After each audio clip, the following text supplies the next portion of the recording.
Um tema que virou polêmica. O governo e o Senado seguem sem acordo sobre a desoneração da folha de pagamentos. Quem traz as informações é a repórter Marília Sena de Brasília.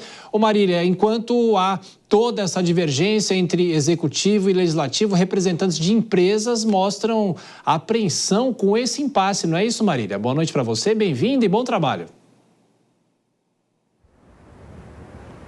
Oi, Tiago. Boa noite para você também, para todos que nos acompanham. Pois é, o setor empresarial está bastante preocupado, viu? Porque o Senado Federal e o governo federal não chegam a um acordo. A grande preocupação nesse momento entre os dois poderes é de onde virá o dinheiro desse déficit fiscal da desoneração da folha de pagamento de 17 setores. Segundo o ministro da Fazenda, Fernando Haddad, a conta não fecha, porque o Senado Federal aponta que o déficit seria de 17 bilhões neste ano de 2024, mas a equipe da Receita Federal aponta que seria de 26 bilhões de reais. Vamos ouvir o ministro Fernando Haddad.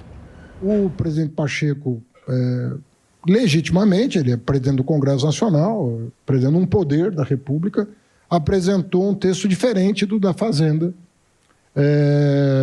com parâmetros efetivamente que destoam daquilo que nós imaginávamos.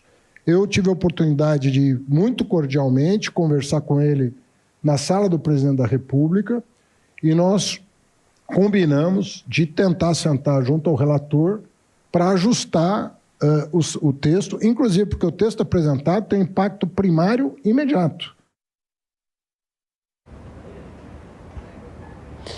E é ano de eleição, né, Tiago? O Senado Federal, como qualquer parlamentar da Câmara ou do Senado, não quer aumentar imposto. E aí, essa não está entre as medidas das alternativas dos senadores. Por exemplo, uma das medidas que foi proposta por um dos senadores é aumentar 1 ponto percentual na alíquota da contribuição social sobre o lucro líquido das empresas. Ou fazer com que essas medidas cheguem aí somente até os bancos. Mas o presidente do Senado Federal, Rodrigo Pacheco, disse que não tem consenso para colocar essa medida em pauta. Vamos ouvi-lo.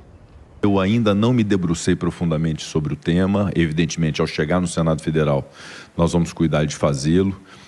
E não há, de minha parte, nenhum tipo de compromisso de ir imediatamente ao plenário do Senado com qualquer tipo de assodamento em relação a essa matéria. Inclusive, cuidarei de poder adotar em relação a essa proposta de emenda à Constituição o que o regimento determina, que é o encaminhamento à comissão própria, que é a Comissão de Constituição e Justiça do Senado Federal, para a sua avaliação. Olha, com essa discussão, a expectativa é de que os senadores e o governo federal cheguem a uma conclusão, a um acordo até a próxima quarta-feira, dia 17, porque o recesso do Congresso Nacional está chegando, ele é oficializado na quinta-feira, dia 18, e também o Senado tem até o dia 20 para votar esse texto. Mas caso os senadores não cumpram esse prazo, já é cogitado que eles possam ir até o Supremo Tribunal Federal pedir mais tempo para analisar a proposta. A judicialização é vista como alternativa para que os empresários não paguem 20% de imposto sobre o salário dos seus funcionários. E aí o setor empresarial está com bastante preocupação sobre esse impasse. Hoje a gente conversou com a presidente da Federação do Setor de Telecomunicações, Vivian Suruage, que demonstrou e explicou um pouco do seu ponto de vista. Vamos ouvi-la. Se nós não resolvermos nos poucos dias que nos faltam, né, inclusive com essa faca em cima das nossas cabeças por causa da liminar da STF, nós teremos, com a perda da desoneração, certamente uma forte punição em quem mais emprega, triplicando os impostos que pagamos. Existem estudos acadêmicos, nós possuímos, que demonstram que esta perda de desoneração vai significar claramente quebra das empresas e desemprego na veia, além do aumento de insumos essenciais como transporte, casa própria, internet, alimentação.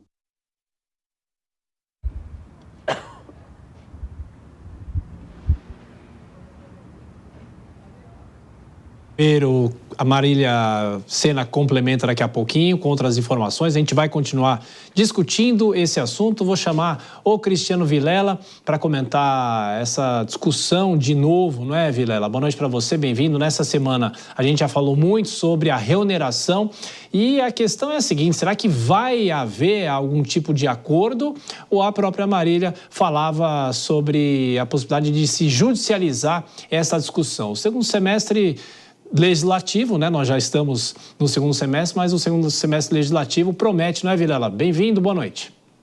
Exatamente, Tiago, uma ótima noite a você e todos que acompanham o Jornal Jovem Pan. Olha, eu apostaria que será feito um pedido de prazo suplementar ao Supremo Tribunal Federal por conta dessa dificuldade de se chegar a um acordo. A distância ainda é uma distância significativa. Então, eu vejo que dentro de uma semana que inclusive é uma semana meio morta do ponto de vista político, a Câmara dos Deputados já vai antecipar um pouco as férias, já estamos aí em vias realmente de ter esse recesso. Eu vejo que o mais razoável é que as partes façam o pedido, o Supremo Tribunal Federal deve acatar, não é nenhuma sangria desatada, eventualmente dar um prazo de mais 30 dias, que é o mais razoável, o mais usual nesse sentido, e aí sim, no começo de agosto, o Senado e governo voltam a discutir esse tema, tentar chegar aí nessa diferença que ainda falta.